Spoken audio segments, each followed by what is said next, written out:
Sony has a PlayStation 4 problem. At least that's what I've heard over this last week or so online, with the PS4 having an issue when it comes to playing physical games if it can't reach the Sony servers after the battery inside of the system dies. Yeah, that apparently is a problem with digital and physical games. So a lot of you messaged me about this and said, wait a minute, is that real? Really? You can't play physical games on the PlayStation 4 even if you own the game and the system right in front of you?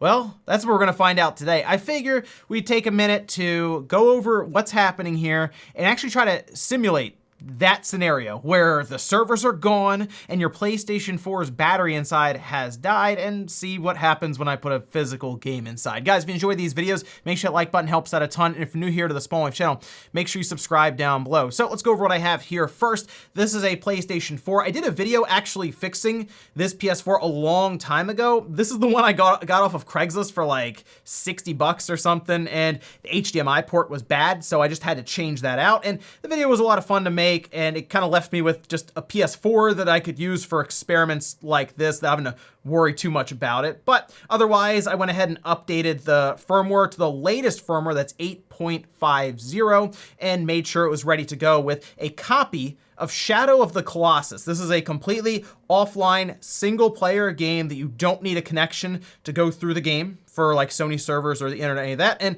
I think I went ahead and made sure this was also updated to the latest version if it needed any updates. And then we have my nice Spider-Man Red controller. So obviously the part that caught a lot of people off guard is that if you have the game physically on a Blu-ray disc and the battery inside the system dies and it can't reconnect to the servers, that it won't work, because it's like, I have the disc, I have the system, why do I need an internet connection to play it? Well, I went ahead and popped it in here. It's been all set up and everything. I just want to show that it does work here when I go into the game after popping the disc in. And what we're gonna do now, after this does start up so we can double check everything, is we're gonna take the system and we're gonna break it down to the board. I'll also point out the battery to you, because some of you are curious as to what exactly everyone was talking about when it came to a battery inside the system. We'll remove the battery just so it can reset, keep the battery out, put it back together, and see what happens when it can't connect to the servers and we try to play a game. Oh, sorry, that Japan Studios logo came up. Got a bit of nostalgia there for a second. All right, so there we go. Shadow of the Colossus has started up. Got the fan blasting pretty well here too. So let's go ahead and take it apart and pull that battery. You know, it's actually been a little while since I've had to take apart a PlayStation 4. I mean, I know we're like, what, 5 months into the PS5's life now, but I really haven't looked at the PS4 too much since that came out. But a couple of T8 screws to take out here. We'll get the cover off, and then we'll be able to get to the motherboard.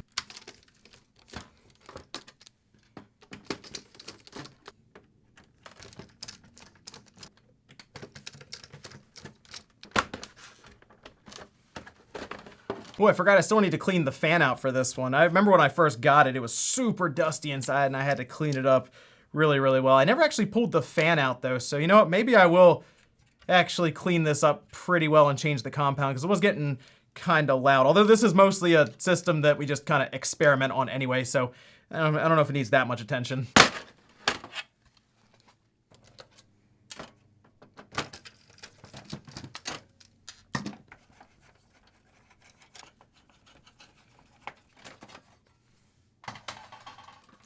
Okay, so with the board out, the battery in question here, yeah, I guess I should change out some of that compound. It's a nice little window there. You can see the die pretty well. Probably not making great contact on that one. But anyway, the battery that in question here that is causing all these issues is this guy right here. It's a CR2032 battery. Now, a battery inside of a system like this to kind of keep the overall time isn't new, right? Like, a lot of systems have had this. I know we've had the original Xbox, as an example, do something different where you used a capacitor to keep its time, and that ended up leaking onto the system. And these batteries do eventually die. I'm not really sure what the overall lifespan of the 2032 is. It might even be dependent on which system it's in, but I have heard there's like a 15, 20 year life on some of these. So I don't know if this is gonna be something you would have to think too much about anytime soon, but Let's go ahead and pop this out and see what happens. The one nice thing about this battery is it's in a holder, so it's not soldered in. You just kind of wedge it on one side and it'll pop out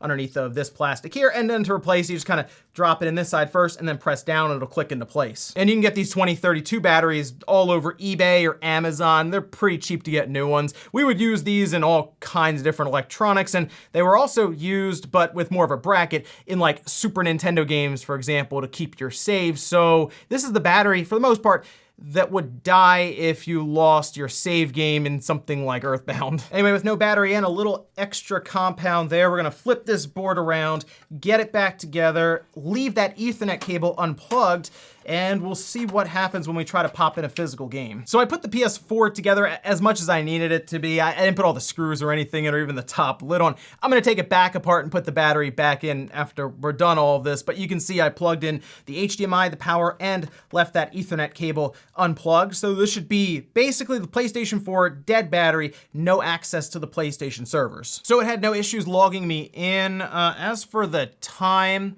thinks it's 7 o'clock at night. It is not 7 o'clock at night. Let's actually go into the settings and take a look at what time and date it thinks it is right now. So it appears that the PlayStation 4 has time traveled back to 1969. That'd be December 31st. 1969 at 7:01 p.m. now. Well, seeing as how it's 1969, I guess there's nothing else to do other than play Shadow of the Colossus on a PlayStation 4 Blu-ray disc. So let's see what happens when we pop this in. You can see it's not connected to the network down here. And it's at least reading it. We'll see if it comes up with any kind of error.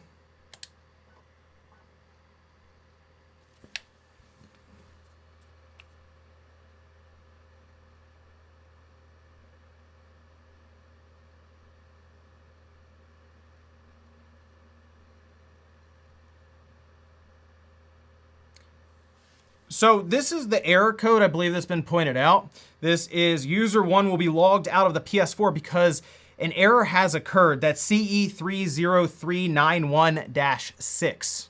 I went ahead and looked up this error code just to see if Sony has an explanation for it. Anytime they've interacted with someone on Twitter with this error code, they say you have to contact them about it, whether it's through email or customer support. And a lot of discussion online dating back for years now. So this has been something that people have run into before this past week when it was a topic of conversation, was to connect to the internet and make sure that you were synced up with the latest update.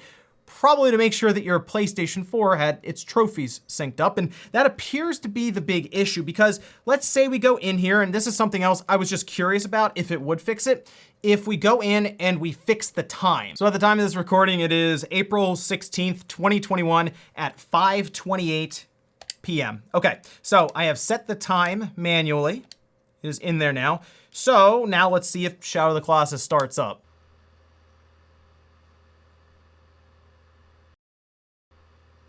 Unfortunately, it still doesn't start up. We get back to this exact error code. And keep in mind, this is a game that I have physically that I installed to the system prior to this, and maybe I went through, decided to hook my PlayStation 4 up, got it off the shelf, and popped it in. So at this time, I would have to connect it to the internet to play any of those games that I have bought physically. So if there theoretically was no access to the PlayStation server for this PlayStation 4, or maybe it's a PS4 Pro or any of that. Basically, Sony just stops supporting this generation of PlayStation, then that battery dying would be it. Because I can still set the time manually as I've done here, but it actually wouldn't allow it to still play physical games even after that. It has to get a connection to the PlayStation servers, most likely so those trophies can be synced up. And yeah, I'll admit, this is pretty concerning. While the battery inside this 2032 isn't exactly gonna be dying tomorrow for most PlayStation 4s,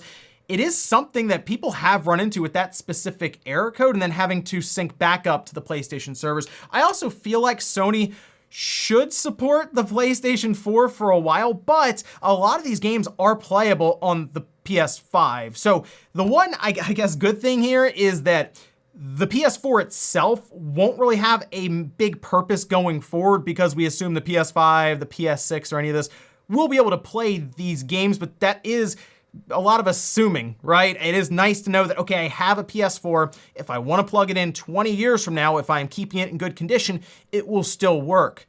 unless that battery has died and Sony considers this legacy to the point where they are not going to allow it to sync to their servers anymore. So my hope is that Sony decides to push a patch at some point that just gets rid of that requirement when it comes to syncing trophy data, especially if we get to a point where they're like, look, we're not going to be supporting this with the PlayStation Store or even seeing it as a connectable device to our PlayStation Network, which, I mean, let's say 20 years from now, do you think this PS4 will still be able to connect to Sony servers? Let's say 10 years from now, something crazy happens and Sony goes out of business or exits the game console world or business. It sounds weird now, but you never know. Like, that's the biggest thing. 20 years from now, gaming could look completely different, especially if we really are heading towards that streaming future. Something to think about there. Also, do I have to point out how ironic this situation is after the start of the PS4 and Xbox One generation, where they had an actual commercial they made as a joke for how to share your games. All of this going on while Microsoft was on the other side talking about DRM always being online and checking in with servers. It's a bit strange this is how the end of the PS4's life could end up. But let me know what you guys think about this situation down below, with the PS4 actually losing the ability, if the battery inside dies, to play physical media. Thanks guys for watching, and I'll see you next time.